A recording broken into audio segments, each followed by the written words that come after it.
Ոմանց մոտ թյուր կարծիք կա, որ Սփյուռքում բոլոր հայերը լավ են ապրում, իրականում դա այդպես չի։ Facebook-ում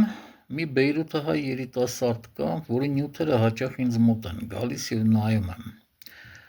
Նրան, այդ երիտասարդին, ԱՄՆ-ից, Կանադայից հայերը ուղարկում են գումարներ, որը օգնի Բեյրութում ապրող աղքատ հայերին։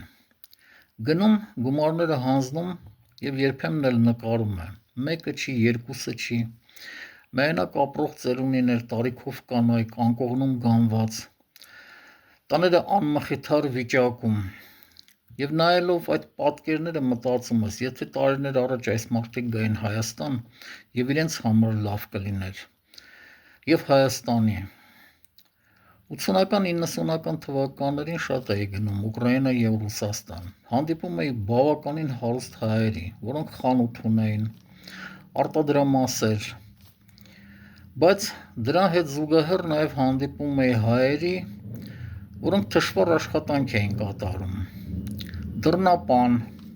հնոցապան, պահակ, նմանատիպ բազմաթիվ մարդիկ կային, և նայելով դրանց մտածում էի, ինչ են կորցրել այս երկրում, ոչ կլիման է լավ, ոչ սնունդը, և ամենակարևորը, տեղի մարդիկ ատում էին նրանց։